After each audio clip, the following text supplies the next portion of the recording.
Hello fellow lovers of the liminal and the weird, and welcome to another video by Liminal Spaces. Today I'm going to be doing a plot-spoiling deep read on the novel Paprika by Yatsutaka Tsutsui. This came out in 1993.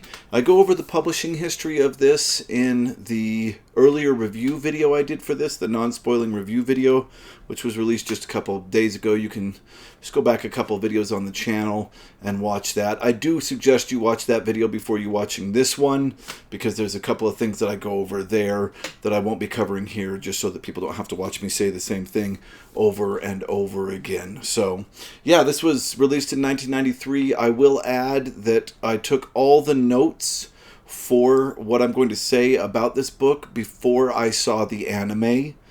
And then after I had all the notes and knew what I was going to say in this video, I did watch the anime.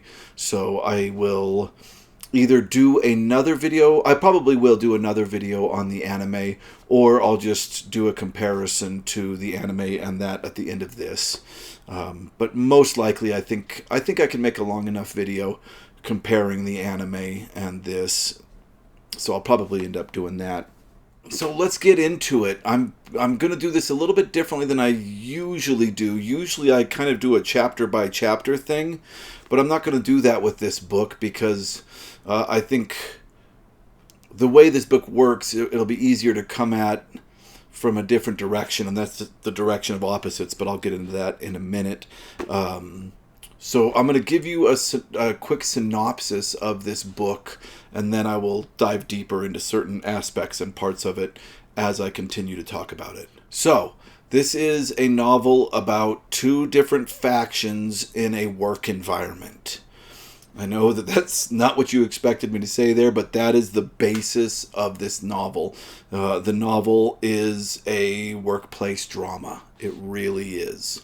On one side, we have the pair of Atsuko Chiba and Kosaku Tokita. And these two have kind of jointly created a new way to interpret dreams and for therapy. Tokita has created a machine that allows dreams to be recorded and shown visually on screens. It's called the Medusa head. He puts it on. There's all these cords coming out of it. And Atsuko has been using this machine as a form of therapy. And they've been working specifically on schizophrenics. Also on their same team is Torataro Shima. He's an administrator. He's the president of the Institute for Psychological Research that they work at. And he has a tendency to be a little bit of a pushover and always kind of go with what Atsuko and Tokita want to do. Of course, because they're doing very well. They're doing so well that the two of them, Atsuko and Tokita, have been put on the short list for Nobel Prizes. Their work is about to be very rewarded, which will look very good for the institute where they work. On the other side of that, we have a group of scientists that are either jealous or disgusted with the concept of this specific invention and kind of what it morally means. And that is made up of Seijiro Inui, and he's kind of the leader of this opposing faction, and he is part of a cult and very much believes these ideas around this aesthetic religious cult that he's a part of. And he is in a sexual relationship with a man named Morio Osanai, who is this incredibly handsome man who is completely obsessed and loyal to Inui, the head of the other faction, but also very much in love with Atsuko Chiba, the woman that's up for the Nobel Prize, plus very jealous of Tokita, this genius, and we'll talk about him a little bit later. Anyway, if that was confusing, I totally understand it, and I apologize for it. And that's kind of my first issue that I had with this book, is the first half of this book. There's too many characters, and it is so much workplace drama that it's boring. I don't want to read about workplace drama. I don't keep workplace drama with me. I want to leave it at work. However, I am not the intended audience of this book. The Japanese of 1993 were the intended audience of this book. And I believe that the culture of work in Japan is so different that dealing with workplace drama is a much bigger deal and much more important to that culture as a whole. So this book might be very interesting to that specific audience. To me, I was really dying of boredom. The other thing that was happening at the beginning of the book through this part was Paprika, who is Atsuko Chiba's avatar for when she enters the dream machine and is helping wealthy and important Japanese businessmen with problems of mental illness that they cannot express or let the public know about without getting in serious trouble. The concept of having a mental illness in Japan in 1993 was very taboo. It might still be taboo, or it might have changed. I don't know. But in this specific case, these men are in high enough positions that they absolutely cannot let the public know. So she is a therapist to these really important men, and there's two of them. One of them is Tatsuo Noda. Noda's a prominent car company executive. He created a car that releases no emissions, and because of that, there's a bunch of jealousy and workplace drama with him as well. So we see Paprika cure him of his anxiety, and also we learn a ton about his workplace drama, which literally is not important to this book at all, in my opinion. Just not important. I almost DNF'd this book because it was just driving me nuts reading about workplaces and their different factions.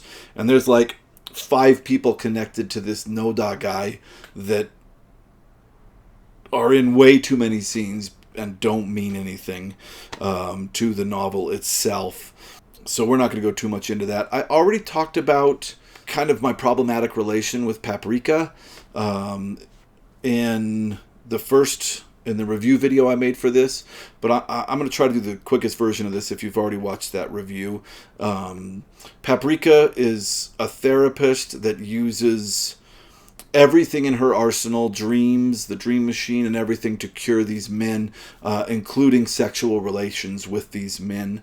And she becomes kind of a perfect woman to that particular mindset. So she becomes a mom and a lover and a wife and a dream warrior and all this different stuff, which at first just seemed like a male fantasy that I wasn't interested in really reading about, until I realized that the writer was making a statement more about the men that needed Paprika than Paprika herself. Paprika in this novel, in my opinion, is a stand-in, a caricature of what men of that time in Japan wanted in women. And I think that not only does the writer look really strongly at what's wrong with that, he also looks very strongly at the men that are around her and how problematic they are.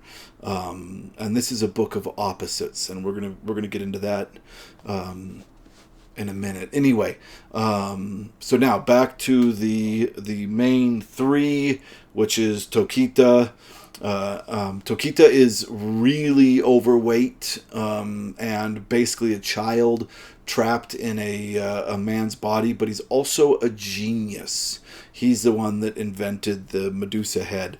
He is left to himself because he is such a genius at the Institute, and he is still working on this dream machine technology, and he invents another dream machine called the DC Mini. And this is like a little seed that you just plant in the scalp of the person, and you can enter their dreams wirelessly, which is incredible. It's a huge step. It changes everything until, unfortunately, the DC Minis are stolen, and it becomes a novel of them trying to figure out who has the DC Minis. And before even they get the DC Minis, the bad guys are messing with the other faction, our faction, by implanting schizophrenic patients' visions into people's heads. And they do this to I can't remember all their names, I'm sorry. Anyway, they do this to a couple of people, including Paprika's assistant, Atsuko's assistant. But anyway, they get the DC Minis. The DC Minis slowly just suck into your body, and you are able to, the more you use it, the more you are able to connect into people's dreams, whether waking or sleeping. And anybody that's ever used one of these machines, you can start jumping into their dreams. And what eventually ends up happening is they're able to bring things from their dreams into the real world. And that's when this novel finally gets a little weird, which is what I was really waiting for. And there is some weird stuff. There is some really weird stuff. But in my opinion, it never gets weird enough. The end reminded me a lot of Night of Delusions by Keith Laumer, another Dream Machine book, in that it just jumps from weirdness to weirdness, and you never know if you're awake or if they're awake, the characters are awake, or if they're still sleeping. But eventually the novel ends with, and this is the big spoiler, them defeating the main guy, Inui, because he basically starves himself to death trying to make sure that they don't win the Nobel Prize. And they end up happily at the bar, and Atsuko Chiba, who's very beautiful, she's Paprika, has decided to marry Tokita, who is the genius, seriously obese, everybody finds him completely disgusting guy who is a child but also a genius. She's decided that they're going to get married. This is presented as a happy ending. I don't know how much of a happy ending it is. I believe that the author is straight up talking about the concept of how hard it seems to us when beauty and ugliness come together. That usually beauty pairs with beauty and ugly pairs with ugly. And those are terrible terms to use. But that's the general idea. I think it was kind of a Beauty and the Beast thing that the author was doing with these two. And I did feel that the love between them was very realistic and really quite beautiful, although it is strange how much they infantilize Tokita. I think that in the end, the best way to put it is that he is a unique genius. And she understands that and is able to fall in love with him because of that. Complicated. And then the book double ends. We've been wondering if they're in a dream this whole time or what's going on. And all of a sudden, so they're in the bar, and then suddenly we go back a tiny bit in time, and the people that run the bar feel like they can almost hear a conversation going on between friends, but they had all disappeared into the dream. So that can't really be happening. So it ends twice. It gives us the happy ending, and then it gives us the ending where they're stuck in the dream forever, and they don't realize that they're dreaming, which was fine with me. I didn't mind that double ending. That's the plot of the book. It's very simple. It is, in my opinion, not worth the page count, 346 pages. A lot of those pages were given to workplace drama that I think should have been given to weird and strange descriptions of the subconscious, which there's not enough of in this novel. However, I still think this novel is intensely interesting, especially if you have any interest in the Japanese culture, and particularly the Japanese culture in 1993, and that's what we'll get into now. I think that at the heart of this book, Tsutsui, the writer, is looking at his particular generation in Japan when he wrote this in the early 90s. And he does this through a juxtaposition constantly throughout this novel of opposites that are connecting. Right? We already talked about Tokita, who is described as ugly, right? And Atsuka, who's described as beautiful. And the status quo breaking of their relationship is one of the major points of trouble throughout this book. But we also have Tokita compared to Osani, and Atsuko is attracted to both of them at different parts. One is completely beautiful, Osani, on the outside, but is just really a trashy person on the inside who literally tries to assault Atsuko sexually. But this juxtaposing of opposites goes all throughout this book. Inui, the main bad guy, who is the one that is creating all the dreams that are coming into reality with his DC Mini. Inui is part of this cult that is juxtaposed to the idea of the technology that they're creating, right? He believes that this is not technology that should be used in the way that they're using it, and he starts to become almost Akira-like in the end of this, where he's just going crazier and crazier and crazier. But we get that contrast between religion and the technology. I'm sorry, I'm just going to read my last bit of notes here, because I don't think I'm going to be able to say it more eloquently than this. Once I was done with the book, this is what I wrote in my notes. In the end, this book stares directly at an entire generation of Japanese people as if Japan itself had one subconscious, one ideology, and it tries to unravel beliefs about science and religion, sex and love, and the beasts appearing in the end, the impossible things that they're taking out of their dreams and putting into the real world, that they see, that kickstart their pleasure, but also their fears and traumas simultaneously, remind me a bit of the internet, which can seem both terrible and comforting at the same time. An echo chamber and the place that holds all of our fears, the thing that terrifies us in others and the things that terrify us in ourselves. And I think that's the heart of the novel, is this concept that there is a technology that allows us to come into contact with our own desires and traumas simultaneously. I don't know if I'm explaining this well, and I apologize for that. Where we're able to see our deepest fears and our deepest desires hidden in our subconscious minds. And this book never directly mentions the internet, so I understand that this is a leap, but I felt the presence of the concept of the internet throughout the entire thing, and I feel like, of course, at this point the internet was pretty new to just average people, right? I think that this is somebody's first look at what the internet would be like. The terror of it and the excitement of it. And if you've grown up with the internet the whole time, I think you experience this as well, but you might not be able to articulate it because it's always been there.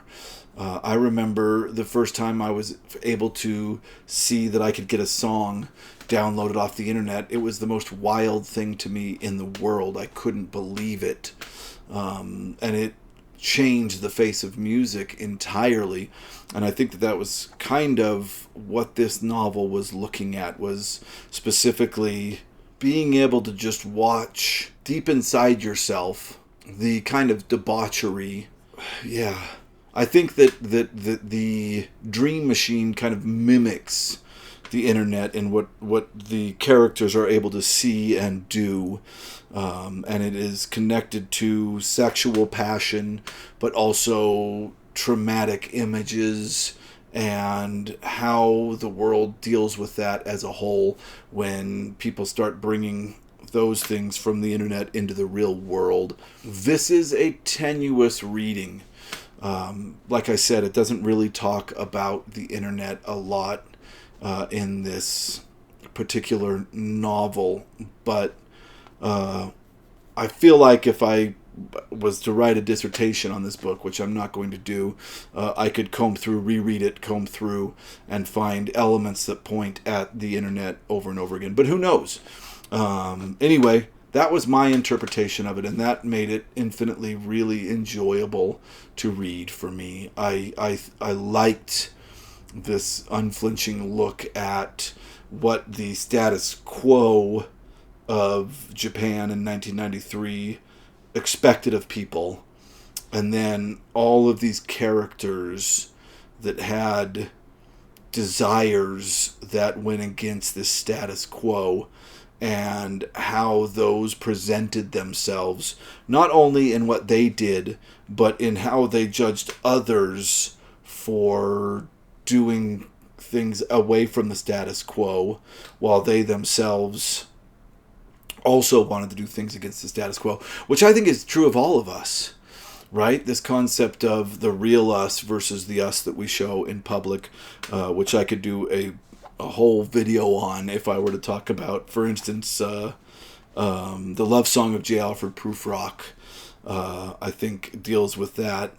That's T.S. Eliot. It's a poem by T.S. Eliot. Deals with that so much. Maybe I'll do that sometime on this channel. I haven't ever really thought of this channel as a poetry channel.